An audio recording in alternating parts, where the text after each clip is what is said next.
హైదరాబాద్లోని the cave pub drugs కేసులో పోలీసుల దర్యాప్తు కొనసాగుతోంది. పబ్ ఓనర్స్ నలుగురు పరారీలో ఉన్నారు. డీజే గౌరవ్ డ్రగ్స్ లింక్స్ పై నార్కోటిక్ బ్యూరో అధికారులు ఆరా తీస్తున్నారు. డ్రగ్స్ పార్టీలో పట్టుబడిన వారిలో టెకీలు, ఆర్టిస్టులు, కాలేజ్ విద్యార్థులు ఎక్కువ మంది ఉన్నారు. 24 మందికి సిఆర్పిసి 41 కింద నోటీసులు జారీ చేశారు. కుటుంబ సభ్యులతో కలిసి విచారణకు హాజరు కావాలని రాయదుర్గం పోలీసులు ఆదేశించారు. ది కేవ్ పబ్ వ్యవహారంలో నగరంలోని అన్ని పబ్స్ పై ఫోకస్ పెట్టింది నార్కోటిక్ బ్యూరో. ఖచ్చితంగా ప్రతిరోజు ఆకస్మిక తనిఖీలుంటాయని చెప్తున్నారు.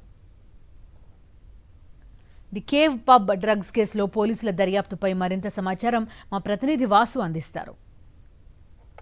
The cave pub drugs case వ్యవహారం సంచలనం కలిగిస్తూ ఉంది. ఒక్కరోజే దాదాపు 24 మంది డ్రగ్స్ సేవించినట్టుగా పాజిటివ్ రావడంతో నార్కోటిక్ కంట్రోల్ బ్యూరో 24 మందిని అదుపులో తీసుకుంది. రాయదుర్గం పోలీసులు 41 సిఆర్పిసి కింద నోటీసులు జారీ చేసి వాళ్ళ తల్లిదండ్రుల సమక్షంలో కౌన్సిలింగ్ ఇచ్చి వాళ్ళను డీఅడిక్షన్ సెంటర్ కూడా పంపేందుకు సిద్ధమయ్యారు. ప్రస్తుతం మనం ఏదైతే పబ్లో ఈ డ్రగ్ పెడ్లర్స్ పట్టుబడ్డారో దీనికి సంబంధించి పబ్ దగ్గర మనం ఉన్నాం.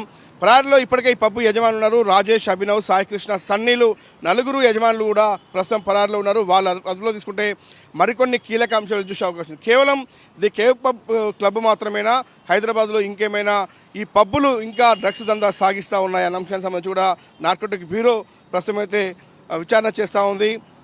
సైకడెలిక్ పార్టీ పేరుతో కూడా శని ఆదివారాల్లో పెద్ద ఎత్తున కూడా చాలామంది ఉద్యోగులను, అమాయకులను కూడా ఆ డ్రగ్స్ పార్టీ పేరుతో ఇక్కడికి రప్పించి డ్రగ్స్ వినియోగం చేస్తున్నట్టు తెలుస్తూ ఉంది. డీజే ఆపరేటర్లు సందీప్ శర్మతో పాటు మరొక డీజే ఆపరేటర్ సాయి గౌరంగ్ను కూడా పోలీసులు అయితే అరెస్ట్ చేశారు. వీళ్ళిద్దరే డ్రగ్స్ సప్లై చేస్తున్నట్టుగా తెలుస్తోంది. కొకైన్తో పాటు గాంజా, మెత్ లాంటి డ్రగ్స్ వాళ్ళు వాడినట్టుగా ఇప్పటికే నిర్ధారణ అయింది. వినియోగదారులు, కార్పొరేట్ కంపెనీల ఉద్యోగులతో పాటు వ్యాపారులు ఉన్నారు. పబ్ నిర్వాహకులు అబూబుల్లా, అయ్యూబ్తో పాటు organiser cum DJ operator Shekhar Kumar, మేనేజర్తో పాటు భాగస్వాములు డ్రగ్స్ వినియోగులను ఉద్దేశపూర్వకంగా ప్రోత్సహిస్తున్నట్టు గుర్తించారు.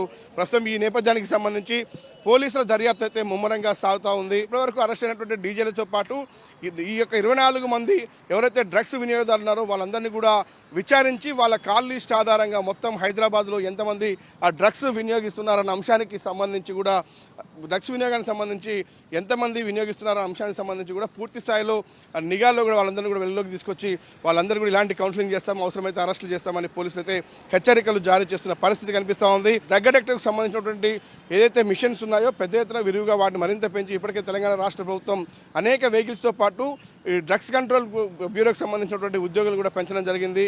కాబట్టి ఇకపై హైదరాబాద్లో ఎవరు డ్రగ్స్ వాడినా కానీ వివేక్షించేటువంటి అవకాశమే లేదు. ఖచ్చితంగా కఠిన చర్యలు తప్పవనైతే తెలంగాణ పోలీస్ శాఖ హెచ్చరిస్తూ ఉంది. గణేష్ నాయుడుతో వాసుదేవ్ రెడ్డి, సాక్షి న్యూస్, హైదరాబాద్.